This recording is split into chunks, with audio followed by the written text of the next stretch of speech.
성령님이 어떤 분인지에 대해서 10주 동안 보아하고 있는데, 오늘은 개인 기도.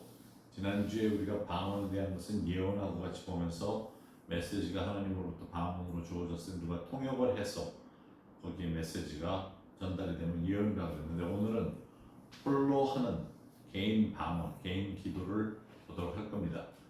이것을 통해서 성령께서 우리에게 역사하시는 것을 이제 보게 될 텐데, 특별히 우리가 기도의 언어라고 하는 이 내용으로 우리가 방언을 볼 겁니다.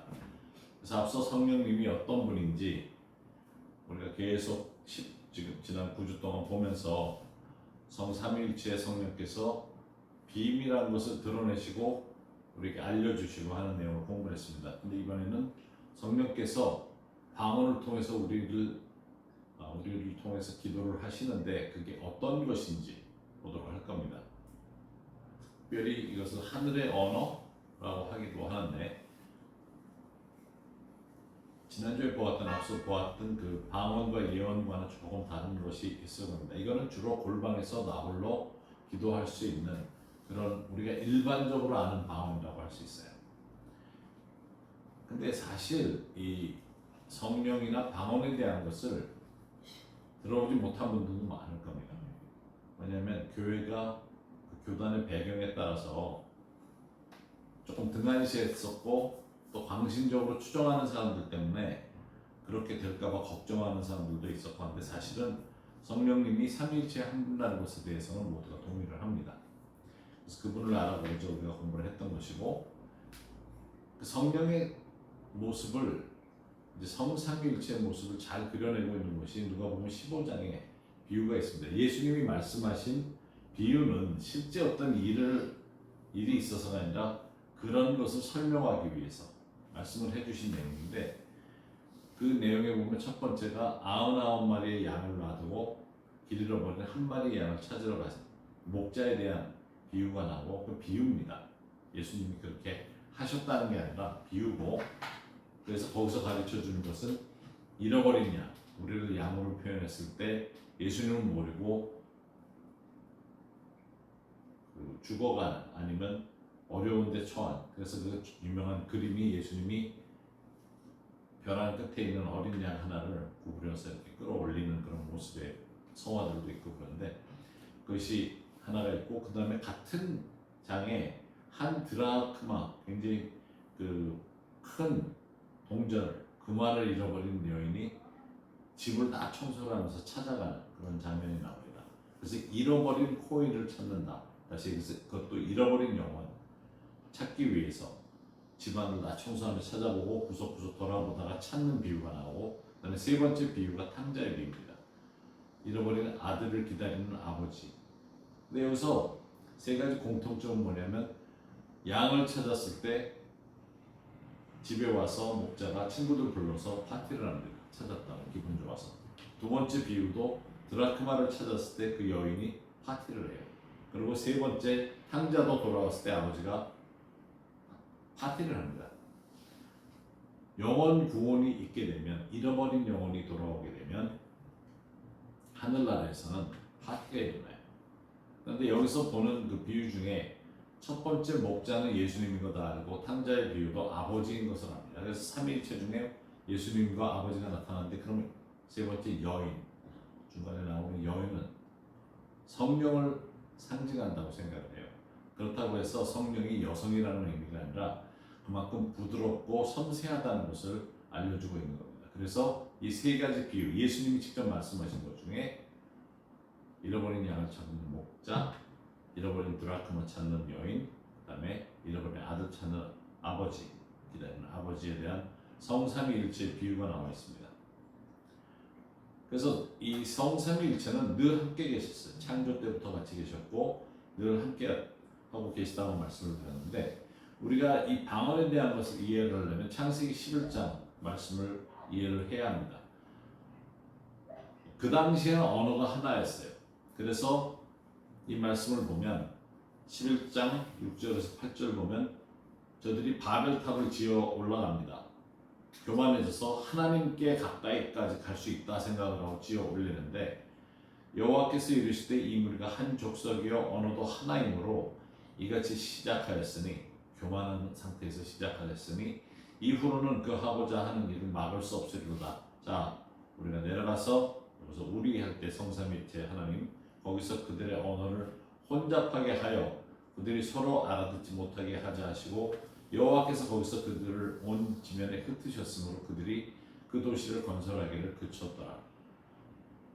하나님보다 더 높은 자리에 갈 수 있을까 해서 인간이 벌인 일이기도 한데 언어가 하나니까 연합이라는 게 그만큼 힘이 있다는 거죠. 그렇게 해왔는데 하루아침에 갑자기 말이 통하지 않는 거예요. 이쪽에서는 도고하고 있고 이쪽에서는 일본어 하고 있고 여기서는 한국말 하는데 중국말 하는 사람이랑 서로 대화가 통하지 않는 거예요. 그러다 보니까 자기끼리 말이 통하는 사람들끼리 모여서 흩어지기 시작을 해서 연합이 이루어지지 않는 교만했어서 그렇게 됐던 것을 보여주고 있습니다. 그런데 죄로 인해서 언어가 흩어지고 민족이 갈렸는데 스바냐 3장 9절에 보면 그때 내가 여러 백성의 입술을 여기서 입술은 그 언어를 혹은 방언을 깨끗하게 하여 여기서 깨끗하게 한다는 거 회복을 말합니다. 그들이 다 여호와의 이름을 부르며 한 가지로 나를 섬기게 하리니 하면서 스바냐 선지자에 의해서 예언이 선포됩니다. 언젠가는 말 자체를 하나님이 정결케 하시면서 회복시키셔서 하나님의 말을 하나님의 이름을 부르게끔 하겠다 하시는 말씀을 하는 겁니다. 그것이 사도행전 2장에서 이루어져요. 그들이 다 성령의 충만함을 받고 성령이 말하게 하심을 따라 다른 언어들로 말하기 시작합니다. 이때 흩어졌던 언어가 하나님의 성호를 하나님의 영광을 하나님의 하신 일을 선포하는 일로 모아지는 일을 합니다. 근데 왜 그 교회에 성령에 대해서 혼돈을 가져다주고 이게 적대시하게 되고 문제가 생겼는가 하면 사실 LA에서 1908년에 아주사 스트리트 부흥이라는 것이 일어났습니다. 근데 한국이 1907년이에요. 제일 먼저 일어나요. 한국에서 1907년에 평양 대부흥이 일어나면서 한국은 회개운동이라고 했는데 사실 그때도 반문이 있었을 거예요. 그리고 1909년에 웨일즈에서 1906년에 웨일즈에서 부흥이 일어납니다. 그때 LA 사람 중에서 웨일즈에 갔다 왔던 사람들이 LA에서 사실 그 상당히 먼 거리인데 배를 횡단해가지고 배를 타고 영국까지 갔다는 굉장한 거리인데 그때 그만큼 왕래가 있었다는 얘기인데 웨일즈의 부흥이 LA도 일어나기를 위해서 기도를 합니다. 그래서 갔다 왔던 사람들이 갑자기 방언을 하는 거예요. 그냥 사도행전 1장, 2장에서 일어났던 일을 위해서 하나님 우리에게도 그런 일이 일어나게 해달라고 했는데 처음 모임은 바니 브레아라는 그 길에 작은 집에서 일어나요. 근데 그 집을 이 오순절 운동하는 분들 그 교회들이 샀어요. 사가지고 다시 복구를 해서 지금 거기가 그 성령 미국의 성령 운동의 발상지 해가지고 박물관식으로 이렇게 해놨는데 저희 가서 봤더니 집이 그렇게 크지는 않은 집인데 거기에 관리하는 분이 있어요. 원래 거기 살다가 그 집을 팔아서 다른 데 이사 갔다가 그 집을 다시 오순절 계통에서 그렇게 한다는 얘기를 듣고 자기 교회에서 그거를 진행을 하는 바람에 이분이 내가 원래 거기 살았다 그래서 관리인으로 내가 일을 하겠다 그래가지고 거기를 관리를 해요. 그래서 뭐 다 잘 해놓고 있는데 거기에 가면 그 미국에서는 성령의 역사, 치유의 역사를 가장 크게 그걸 통해서 쓰임받았던 여자분이 LA 쪽에서 특히 60년대도 그분이 캐트린 쿨만인데 캐트린 쿨만이 쓰던 강대상이 거기 있어요. 큰 강대상이 그 집에 있어요. 근데 많은 분들이 거기를 다녀갔는데 사실은 그 당시에 너무나 역사가 컸기 때문에 사람들이 방언을 하고 싶어서 사람들이 몰려들었는데 집은 조그맣고 그래서 그 당시 설교를 하고 인도를 하던 분이 그 뒤쪽에 원래는 베란다식으로 있었대요. 나무로 만들어 놓은 게 있어서 거기 서가지고 설교를 해야 될 정도. 왜냐하면 집 밖에 사람들이 더 많으니까 밖에 나와서 설교를 하고 사람들이 집으로 들어갈 수도 없으니까 잔디밭에 전부 다 서가지고 근데 그 길이 꽤 넓고 동네 길인데 비해서 꽤 넓어요. 양쪽에 주차하고도 차가 왕래할 수 있을 정도로 넓은데 양쪽 끝에까지 그래서 목소리를 크게 해서 하면서 성령이 지금 임하십니다 그러면 그 길에 있는 사람들이 다 쓰러져서 누워 있었대요. 그거를 LA 타임즈 기자가 와서 보고 글을 남긴 게 있어요. 그 길에 그 집회를 한다고 해서 갔는데 너무 사람이 많아서 자기는 들어가지도 못하고 조금 멀리서 이렇게 보고 있는데 저 앞에서 성령이 임하십니다 했을 때 전부 다 쓰러지고 자기도 쓰러졌었다고 하는 그러면서 그걸 기사로 남긴 게 있는데 거기에서 미국의 성령 운동이 일어났는데 너무 작은 데서 하다 보니까 아수사 스트리트라는 곳에 조금 떨어진 데에 지금은 LA 다운타운 쪽인데 거기에 큰 그 농장에서 쓰고 있는 창고가 있었대요. 방이 있어서 거기서 예배드리기 시작한 거예요. 몰려 나가서 다 그쪽으로 모여서. 근데 놀라운 것은 이 아수사 스트리트 리바이벌이 35년이 진행됩니다. 교회가 생기고 예배를 계속 드리는 걸 35년 동안 해요. 그런데 더 흥미로운 것은 아수사 스트리트 리바이벌이라고 해서 아수사 스트리트에 대한 것으로 이해를 하지만 사실 바니브레아가 처음이었는데 이때 오순절의 부흥에 대한 것을 그 성도들이 성경에 근거한 것보다는 표적이 드러나는 것을 통해서 성령이 임하시면 방언을 해야 된다는 것으로 선포를 합니다. 그게 그 후에 그 결과로 생겨난 오순절 교단 하나님의 성회가 그걸 그대로 받아들입니다. 제가 속한 교단도 1923년에 그런 부흥의 역사로 시작이 되는 교단인데 똑같이 그걸 받아들여서 성령이 임하셨을 때 성령 세례를 받게 되는 것의 표적은 방언이다 하는 거로 교단에 명시를 합니다. 자, 그거 그렇지 않다고 부인했다가 졸업 못할 뻔했어요. 목사님 못 받을 뻔했어요. 뭐냐면 그게 교단의 교리에 들어가야 되는데 나는 동의 못한다고 체크를 해가지고 나중에 총장이 부르더라고요. 그게 그런 의미가 꼭 아니라 하면서 설명을 하는데 성경에는 처음 성령 세례 받았을 때 방언 안 하는 장면들이 나옵니다.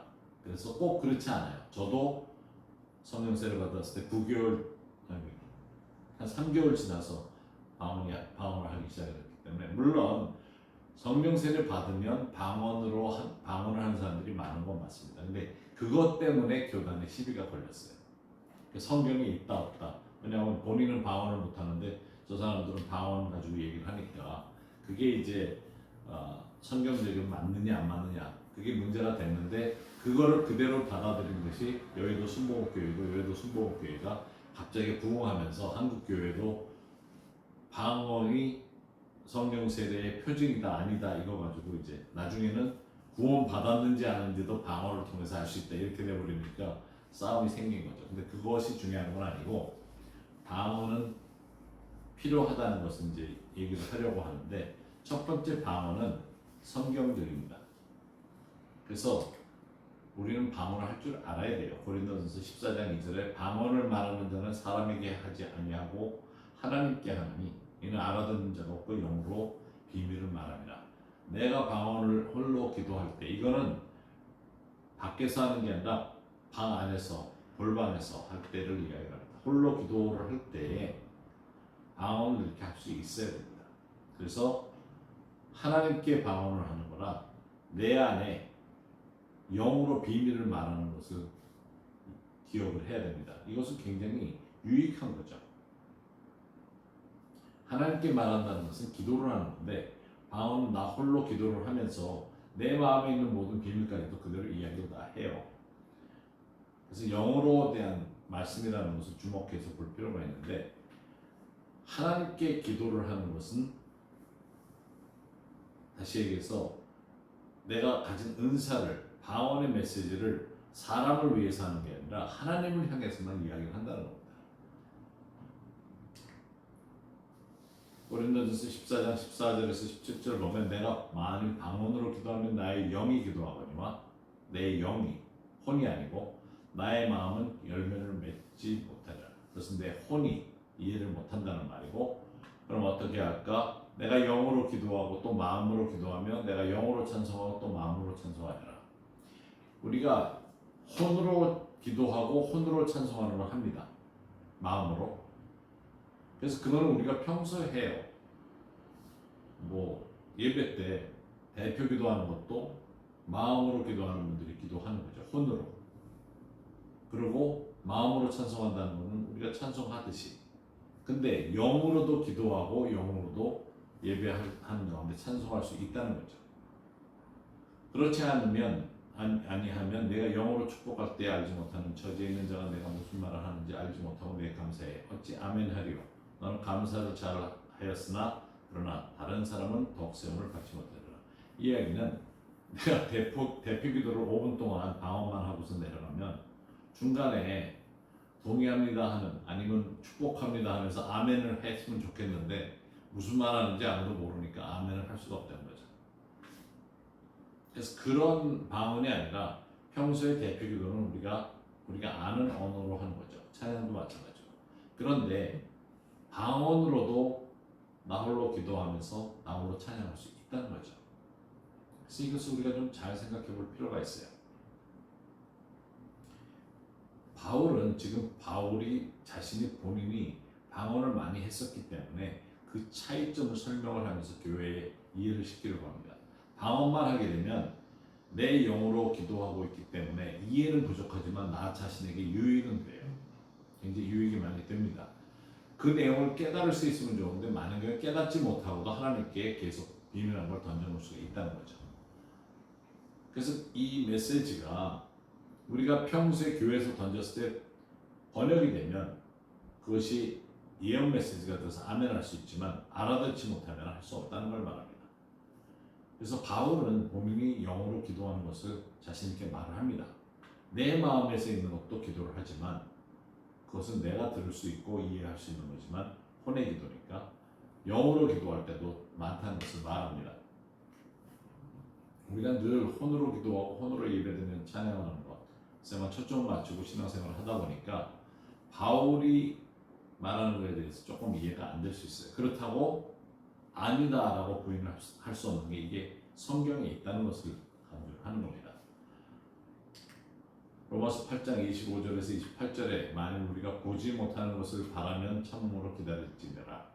우리가 28절에는 너무 잘 알아요. 모든 것이 합력하여 선을 이룬다는 말씀을 너무 잘하는데 그것만 뽑아서 쓰지 말고 앞에서 무슨 말이 진행이 되는지 이해를 해야 되는데 우리가 사실 하나님의 일에 대해서 보지 못해서 이해 못하는 경우가 많습니다. 그래도 참고 기다려야 합니다. 이와 같이 성령도 우리의 연약함을 도우시나니 우리는 마땅히 기도할 바를 알지 못하나 옛날에는 빌 바를 알지 못하나 그런데 기도할 바를 알지 못하나 오직 성령 자신이 직접 말할 수 없는 탄식으로 우리를 위하여 친히 간구하시느니라. 마음을 살피시는 이가 성령의 생각을 아시나니 이는 성령이 하나님의 뜻대로 성도를 위하여 간구하심이니라. 우리가 알거니와 하나님을 사랑하는 자 곧 그의 뜻대로 부르심을 입은 자들에게는 모든 것이 합력하여 선을 이루느니라. 근데 합력하여 선을 이룬다는 건 되게 좋아해요. 근데 본인이 하나님을 사랑하는 자냐 물어봤을 때 이게 다 합력해서 좋은 것이 나한테 이루어지는 것만을 좋아하는데 본인은 하나님과 관계가 있나? 질문했을 때 하나님이 누군데요? 그럴 수도 있다는 거죠. 하나님을 모르면서 모든 것이 자기한테 선만 이루어지는 것만 원한다는 겁니다. 성령이 우리도 모르는 것을 위해서 기도를 해주신다는 것도 마찬가지예요. 하나님을 사랑하는 자의 경우에 그런 거예요. 우리가 할 것도 안 하면서 좋은 것만 다 바라는 기도는 종교가 아니라 얌체. 신앙생활이 아니라 거저먹기예요. 그냥 숟갈만 얹어 놓겠다고 그런 경우가 많아요. 28절 말씀은 너무도 잘 알기 때문에 우리가 알거니와로 시작하는 것이 재밌어요. 우리가 알거니와는 그 앞에 무슨 말을 하는지 성령이 친히 중보하신다는 것을 알고 있느냐는 거죠. 그러면 성령의 친히 중보하심의 결과가 합력해서 선을 이룬다는 것을 말합니다. 그래서 28절 말씀을 다시 좀 풀어서 쓰면 우리 안에 거하시는 성령께서 나를 위해서 친히 기도하시는 것을 안다면 모든 일, 어떤 종류의 일이 내게 닥치더라도 합력하여 선을 이루게 된다는 거예요. 성령께서 내 안에서 나를 위해 기도하시는 것을 그럼 어떻게 알아요? 아니 기도해 주신다고 그런 성경에 써 있는데 내 영이 아는 겁니다. 그만큼 영도 조금 정신 차리고 살아야 된다는 얘기예요. 바울의 신앙생활을 보면 저는 사실 크리스천으로 그렇게 오래 산 사람은 아니에요. 한 30년 정도. 그리고 순교를 당하니까 실제로 신앙생활은 그렇게 오래 안 했어요. 모태신앙도 아니고. 근데 성경에 3분의 1을 썼죠. 신약에. 또 성경 내용을 읽다 보면 저가 영의 공간에 올라가서 아무도 그 내용을 가지고 설교를 많이 들어보지 못하는데 다른 세상에 올라갔다 내려오기도 하고 우리가 이해할 수 없는 것을 하는 분이기도 해요. 영적인 것을 다 경험했고 또 배우고 정리했던 사람입니다. 그래서 30여년간의 사역에 경험을 가지고 영적인 것을 전달하려고 노력한다고 생각을 해봐야 됩니다. 신앙의 선배로서.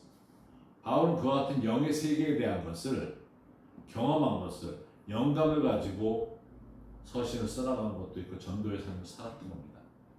그래서 육신에 살고 있기 때문에 혼을 가지고 기도하고 예배드리는 것, 영적인 것을 하고 있었다 하는 것도 이야기를 하는 겁니다. 그러면서 방언도 많이 한다 하는 이야기를 하죠.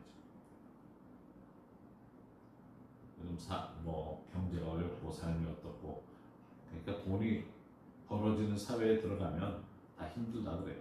그냥 옛날 농경 사회는 힘들었어도 그냥 있는 거 가지고 먹고 사는 만족하는 게 있었는데 요즘은 만족하는 게 없잖아요. 그리고 또 이제 나이 들어가면서 외롭다는 분도 많고 웃을 일이 없다고 하고 그럴 때 우리가 더 해야 될 게 나 홀로 예배드리고 말씀 읽고 방언 기도를 많이 해서 사실 영적으로 내가 더 빛을 발할 수 있다는 생각이 들어요. 나 혼자 빛을 발하고 있으면 동네 언덕 위에서 빛을 발하고 있으면 다른 사람들이 찾아옵니다.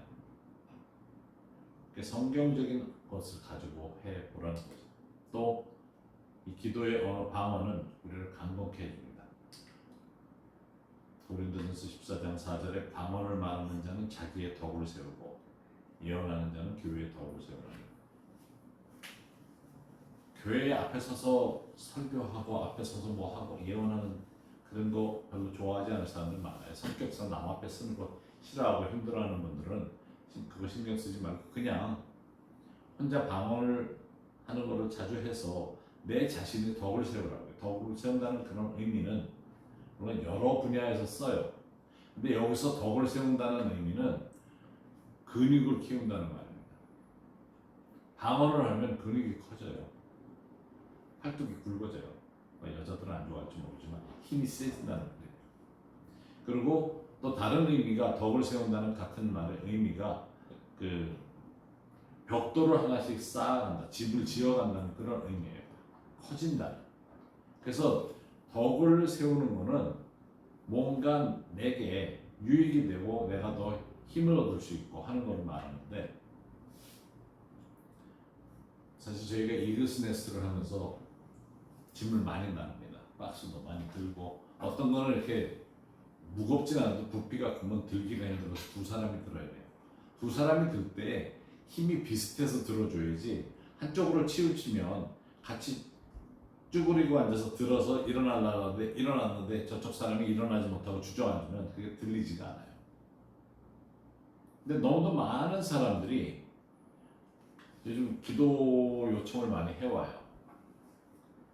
근데 꼭 그 기도 요청을 하는 사람들인데 두 가지 보는데 하나는 누가 아프든지 무슨 일이 있든지 그러면 기도 요청을 합니다. 금방 우리 남편이 어떻게 됐어요? 급한데 기도해 주세요. 그게 박스를 마주드는 거예요. 어려운 문제를 놓고 두 사람이 같이 들어야 돼요. 요청을 했을 때는.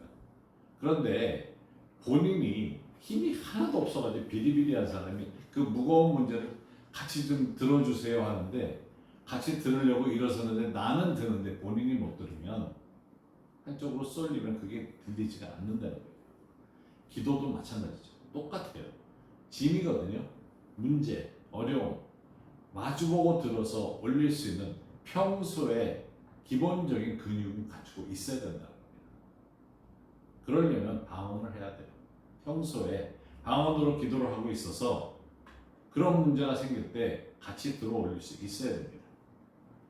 근데 여기 말씀을 보면 지금 이 말씀이 마치 방언을 말하는 자는 자기 덕을 세우고 그 중간에 여기가 연결이 그리고 그러나 예언하는 자는. 근데 많은 사람들이 이거를 그러나로 중간을 연결을 하는 걸로 생각을 합니다. 실제 히라보에는 카이가 써 있어요. 그 말이 그런데 혹은 그러나 그리고 이렇게 번역이 될 수 있어요. 영어로 하면 그냥 but인데 그것이 성경에 한 5,000번 이상이 쓰입니다. 그러나로 번역되어 있는 것은 실제 얼마 안 돼요. 실제로 이 단어가 90%가 그리고로 번역이 되어 있어요. 그래서 방언을 말하는 자는 자기의 덕을 세우고 그리고 예언하는 자는 교회의 덕을 세운다고 이렇게 이야기하는 게 맞습니다. 교회의 덕이 되기 위해서 세워가는 것이 문제가 없죠. 전혀 그렇지 않아요. 그렇다면 내 자신이 덕을 세워가는 건 어떠냐? 교회가 잘 돼서 이렇게 되기 위해서 예언을 해서 덕을 세운다? 다 좋아해요. 근데 본인이 덕을 세우는 것에 대해서는 별로 그렇게 관심이 없는 것 같다는 얘기예요. 제가 전도여행을 가면 사실 저희가 캄보디아를 오래 다니면서 많은 경험을 했는데 이적과 기사가 많이 나타났어요. 첫날부터 팀이 도착해서 밤에 도착하니까 그 다음날 아침에 사역을 시작을 하면 첫날 끝나고 많은 분들이 와서 사모님들 특히 목사님들도 마찬가지로 왜 제가 기도하면은 치유가 안 나타날까요? 이거예요. 근육을 안 키웠어요. 평소에 근육을 어느 정도 키워놨으면 기도했을 때 어떤 사람을 놓고 두세 사람이 같이 모여서 기도했을 때 그 사람의 문제를 큰 짐을 우리가 함께 들어 옮길 수가 있는데 나는 힘이 없는 거예요. 그러니까 손도 못 대요. 가까이 가지를 못해요. 그럼 왜 안 되는지 본인이 평소에 안 와. 그래서 거기 가면 다 뽀록 나요. 평소에 기도 생활을 했는지 말씀을 보고 온 사람인지 가면 안 낳거든. 본인이 기도했을 때 아무것도 아니라는 걸 경험을 해요. 그러다가 이제 눈치 이렇게 보다가 좀 영적으로 근육이 큰 사람들 사이에 끼면 뭐가 일어나는 게 보이고 그렇게 살아서 안 되는 거고 나도 근육 키우는 방법을 운동하듯이 하는 방법을 알아야 된다는 겁니다. 그런데 그걸 하루아침에 내가 키우겠다고 한꺼번에 해보세요. 그 다음날 아파가지고 일어나지도 못해요. 온몸에 근육통만 있어요. 꾸준히 해야 되는데 그래서 근육을 키우는 거는 평소에 꾸준히 나올 예배를 드린다든가 성경을 읽고 성경 묵상, 기도 생활, 이런 혼적인 중보기도, 정기적으로 선교여행 같은 하는 것도 마찬가지고 방언으로 영적으로도 키울 수 있다는 겁니다. 벼락 공부하듯이 한꺼번에 하려고 그러지 마세요. 아 내일 선교여행 가니까 오늘부터 방언해야지. 밤새 내일 가서 피곤해. 그렇게 하지 말고 평소에 해야 된다. 늘 하나님 앞에서 이것을 제대로 할 수 있는 자리로 가야 합니다. 꾸준히 가야 돼요. 에베소서 6장에 보면 두 번에 걸쳐서 전신갑주를 입으라 하는 내용이 납니다. 그래서 이 내용을 보면 10절과 11절의 끝으로 너희가 주 안에서와 그 힘의 능력으로 강건해지고 마귀의 관계를 능히 대적하기 위하여 하나님의 전신갑주를 입으라. 자, 이것을 우리가 영적 전쟁으로 많이 이야기를 하는데 뭐를 위해서 하라고요? 마귀의 관계예요. 간사한 계획. 그런 것 때문에 전신갑주를 입으라 그래요. 뭐 싸우려고 들지 말고 속지 말라는 거예요. 쉽게 얘기하면 우리가 영적 전투하는 근본적인 이유가 마귀의 관계. 마귀는 힘이 없어요. 십자가에서 예수님 돌아가신 이후로는 거짓의 아비예요. 사탄은 거짓말만 해요. 근데 그걸 믿고 사는 크리스천들이 많다고요. 그래서 전신갑주를 입으라는 겁니다. 그러면서 13절에서 18절 보면 우리의 씨름은 혈과 육을 상대하는 것이 아니요 통치자들과 권세들과 이 어둠의 세상 주관자들과 하늘에 있는 악의 영들을 상대함이라. 그러므로 하나님의 전신갑주를 취하라. 이는 악한 날에 너희가 능히 대적하고 모든 일을 행한 후에 서기 위함이라. 대적하는 모든 것을 그냥 물리치고 나면 서기 위함인 거예요. 근데 마치 이게 공격을 받는다고 그러는데 대체로 사탄의 공격을 받고 있어요. 너무 어려워요. 이런 사람들 보면 대체로 사탄의 공격보다는 사탄의 속임수에 넘어가 있는 사람들이 많아요. 그러므로 하나님의 전신갑주를 취하라. 악한 날에 너희가 능히 대적하고 모든 일을 행한 후에 서기 위함이라. 그런즉 서서 진리로 너희 허리띠를 띠고 의의 호심령을 붙이고 평안의 복음이 준비한 것으로 신을 신고 모든 것 위에 믿음의 방패를 가지고 이로써 능히 악한 자의 모든 불화살을 소멸하고 구원의 투구와 성령의 검 곧 하나님의 말씀을 가지라. 요까지만 가르치는데 18절 말씀이 사실은 제일 중요합니다. 모든 기도와 간구를 하되 항상 성령 안에서 기도하라고요. 이를 위하여 깨어 구하기를 항상 힘쓰며 여러 성도를 위하여 구하라. 전신갑주를 적용할 때마다 중요한 것이 17절 말씀, 18절 말씀에 17절 말씀에서 끝났으면 전신갑주인데 18절 말씀이 있다는 것이 굉장히 중요하다는 겁니다. 그래서 여기서 이야기하고 있는 것은 우리가 어떻게 하면 영적으로 강건해질 수 있는지, 근육을 키우며 살아가는지를 말해주고 있습니다.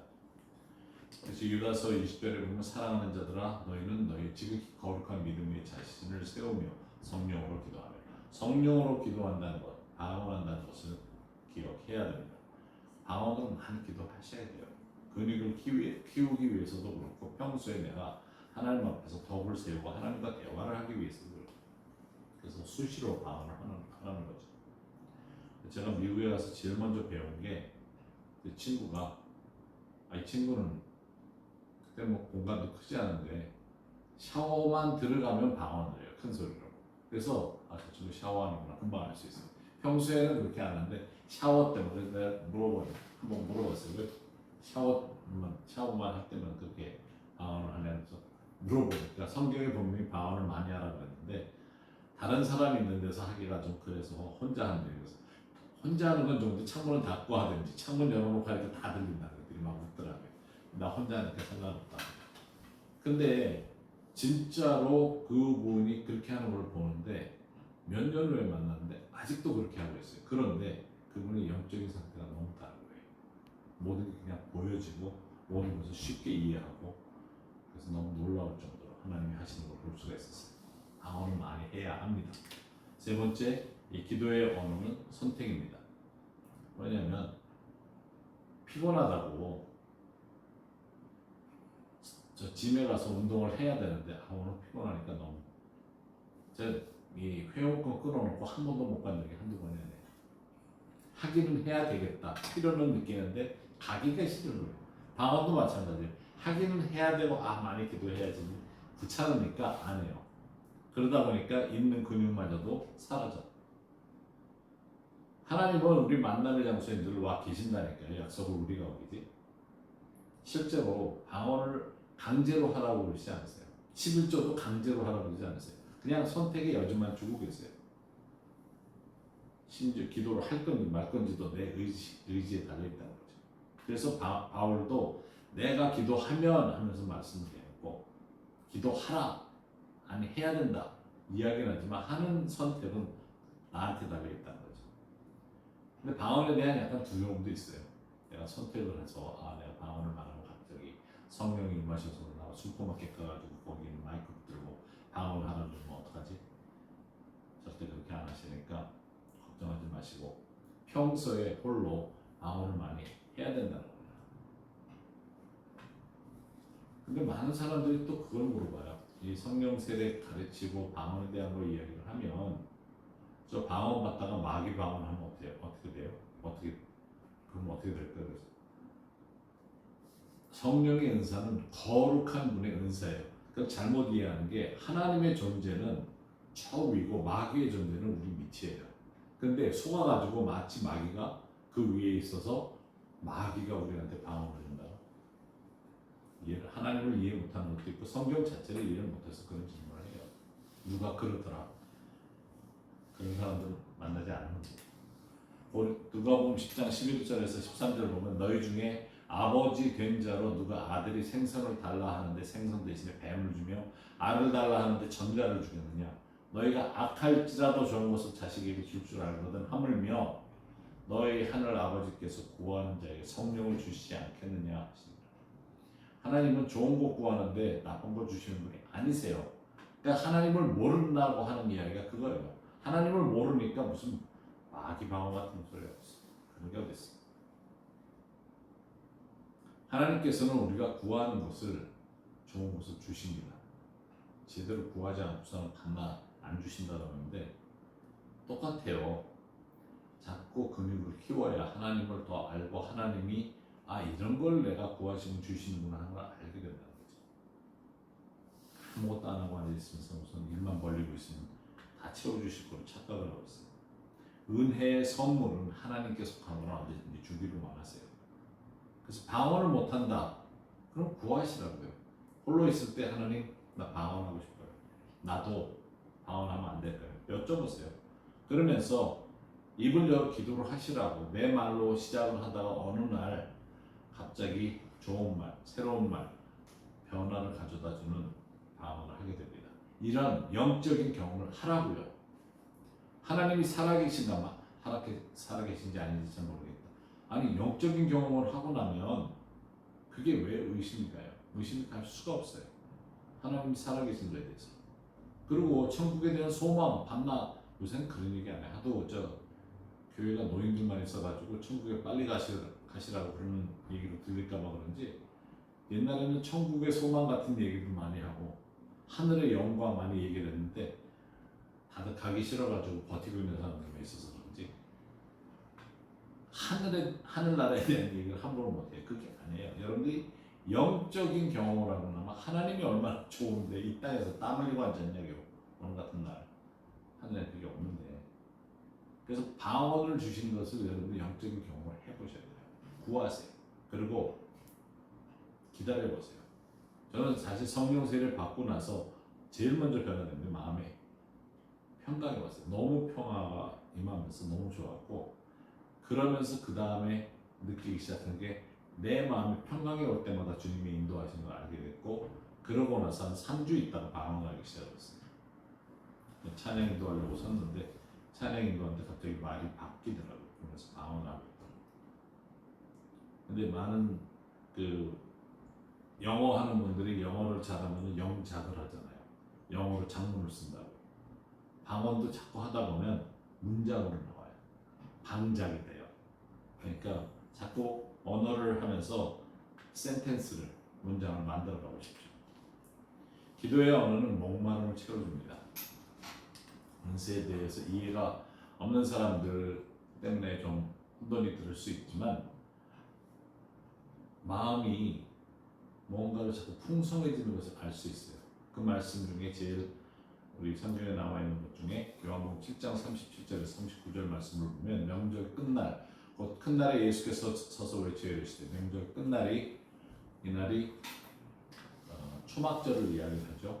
초막절은 일주일이기 때문에 다른 명절은 다 하루씩인데 그래서 명절 끝날이 있는 때는 초막절입니다. 누구든지 목마르거든 내게로 와서 마시라. 나를 믿는 자는 성경의 이름과 같이 그 배에서 생수의 강이 흘러나오리라 하시니 이는 그를 믿는 자들이 받을 성령을 가리켜 말씀하신 것이다. 성령을 받으면 저절로 배에서 강이 흘러나오는 것은 아닙니다. 성령을 받으면 아까도 말씀드렸지만 방언을 계속 할 수 있는 걸 주셨기 때문에 하시라고요. 치유를 할 수 있는 능력을 주셨기 때문에 가서 하라고요. 그래야 내 안에서 목마름이 해소를 받지 성령 세례를 받고 나서 가만히 묵상만 한다고 앉아있어 봐야 내 안에 근육이 자라진 않아요. 다 할 수 있어야 돼요. 그래서 방언을 하라는 겁니다. 성령을 받게 되면 은사를 다 사용을 할 수 있어야 되는 겁니다. 그래야 내가 신선함을 얻을 수 있고 내 배에서 생수의 강이 복수라고 했는데 강들이 흘러나가는 것을 볼 수 있어요. 생수의 강은 내가 마시는 게 아니라고 했죠. 생명수는 나를 통해서 흘러나가는 겁니다. 그러려면 성령이 인도하시면서 쓰임 받아야 돼요. 기도의 언어는 내 입에 재갈을 물리게 하는 겁니다. 이게 재갈을 물리는 게 소에게 소를 조절하기 위해서 물리는 건데, 이 혀가 사람들을 망하게 하는 것을 야고보서에 아주 적나라하게 표현을 하고 있어요. 그런데 가장 중요한 것은 그것을 잘 조절할 수 있는 게 마지막 10절에 보면 한 입에서 찬송과 저주가 나오는도다. 내 형제들아 이것이 마땅하지 아니하니라. 하나님만을 찬송할 수 있어야 되고 하나님만을 할 수 있어야 되는데, 그렇기 위해서는 방언을 계속 해야 돼요. 많이 해야 돼요. 입에 재갈을 물리면서 영적으로 삶을 살아가면서 성숙하는 방향으로 가야 합니다. 그래서 방언을 지난주에도 봤고 이번 주에도 보는데, 지난주의 내용과 연결해서 좀 요약을 하면 성경적인 삶을 살아가면서 영적인 은사로 사용해야 된다는 겁니다. 바울이 고린도전서 12장 1절 2절에 형제들아 신령한 것, 여기서 보면 성령의 은사를 말합니다. 너희는 나는 너희가 알지 못하기를 원하지 아니하노니, 꼭 알아야 된다. 너희도 알거니와 너희가 이방인으로 있을 때 말 못하는 우상에게로 끄는 그대로 끌려가느니라. 고린도 교회는 굉장히 이 종교적인 곳이 있기 때문에 우상 숭배하는 사람들이 굉장히 영적으로 예민했던 사람들이 예수님을 영접하고 돌아왔는데, 영적 예민함과 성령의 충만함이 함께 공존하면서 이 사람들 생활이 확 바뀐 거예요. 그런데도 불구하고 이 혼돈이 많았던 거죠. 그래서 더 영적인 것을 추구해야 된다고 강조를 하고 있는 겁니다. 그것이 우리가 영적으로 살면서 영적인 은사를 올바로 사용해야 된다는 강조를 하는 겁니다. 방언을 많이 할 수 있어야 한다는 것을 이야기를 하는데, 그 내용을 통역하면 많이 하던 사람이 방언을 해서 예언으로 나오는 거지, 평소에 안 하던 사람이 갑자기 툭 튀어나오는 건 아니에요. 방언을 하는 사람들이 쓰임을 받는 거지. 그래서 그거를 이해를 해야 되는데, 밤낮 나는 예언을 하겠다면 평소에 근육을 좀 키우시라고요. 그래서 고린도전서 14장 18절에서 19절에 내가 너희 모든 사람보다 방언을 더 말함으로 하나님께 감사하노라. 그러나 교회에서 내가 남을 가르치기 위해 깨달은 마음으로 5마디 말을 하는 것이 1만 마디 방언으로 말하는 것보다 나으니라. 이게 방언하는 것보다 설교가 더 좋은 거다 그러고, 방언 못하는 목사님들이 꼭 방언하는 사람들 까누를 때 이 말씀을 인용을 하는데, 이거는 방언하는 사람이 적은 겁니다. 바울이 많이 하기 때문에 이야기를 한 거예요. 그래서 방언 많이 하는 것도 중요한데, 대중 앞에서 교회에서는 설교를 깨닫게 하라는 말을 하는 겁니다. 그걸 나쁘게 인용하지 말라는 거죠. 근데 더 재밌는 것은 방언을 이렇게 많이 하다가 많이 하는 사람을 마음에서부터 5마디 깨닫는 말에 설교를 하는 것이 더 유익하다는 말이죠. 그렇게 이해를 하는 것이 옳은 겁니다. 방언의 중요한 메시지는 하나님의 큰일입니다. 이것은 사도행전 2장 11절에 성령이 임하셔서 제자들이 선포를 하는데, 그때 그레드인과 아라비아인들과 우리가 다 우리의 각 언어로 모든 사람들이 자기 동네, 자기가 온 사람들, 이 사람들은 전부 디아스포라예요. 오순절 날에 하나님을 만나기 위해서 왔던 사람들인데 각 지역에서 온 거죠. 각 지역에서 와서 그쪽 말을 다 이해를 하는 사람들이에요. 그런데 갑자기 방언을 듣게 되니까 이게 뭔 일인가 하고 놀랬죠. 근데 그 메시지는 하나님의 큰일이었던 거죠. 그 하나님이 하신 큰일을 들으니까 놀란 거죠. 그래서 방언의 통역이 이 사람들에게 들려졌던 겁니다. 누가 통역을 한 건 아니지만 이 사람들은 자기 말로 들으면서 하나님의 큰일을 들으니까 형제들이 우리가 어떻게 하면 될까 하는 회개의 자리로 나오게 되는 겁니다. 이런 예배를 듣는다면 얼마나 좋을까요? 늘 이렇게 들을 수 있다면 귀한 예배가 될 겁니다. 신령한 메시지로 교회를 깨우기도 합니다. 그러나 예언을 하면 믿지 아니하는 자들이나 알지 못하는 자들이 들어와서 모든 사람에게 책망을 들으며 모든 사람에게 판단을 받고 그 마음에 숨은 일들이 드러나게 되므로 엎드려 하나님께 경배하며 하나님이 참으로 너희 가운데 계신다 전파하라. 이것은 지난주에 얘기한 대로 누군가 서서 방언으로 이야기를 하면 누가 통역을 하는데 그 내용은 하나님께서 직접 말씀하시는 메시지들이 나옵니다. 오늘 하나님의 말씀에 아니면 하나님이 이렇게 말씀하시기를 하나님은 이렇게 본다 그러면서 예언적인 말씀을 하면 그 메시지를 듣는 사람들 마음에 하나님으로부터 메시지가 주는 신령한 메시지가 주는 역사가 일어난다는 거죠. 그래서 교회 안에 새로운 변화를 일으킬 수 있는 방법이기도 합니다. 그것이 단순히 설교로 깨닫게 하기 위해서 책망하는 것이 아니라 모르는 말로 갑자기 선포가 되는데 그 내용이 나온다 그러면 더 놀라운 겁니다. 신령한 것을 추구한다면 하나님을 경배하게끔 만드는 결과를 가져와야 된다는 겁니다. 그래서 성령이 주시는 은사 중에 특별히 이 방언, 내게 홀로 하라고 주신 방언을 많이 할 수 있어야 합니다. 그것이 굉장히 필요하다는 것을 기억해야 됩니다. 우리가 그 방언의 말씀 가운데 들어갈 수 있어야 합니다. 그래서 시간이 있든 없든 방언을 하는 자리로 가도록 하십시다.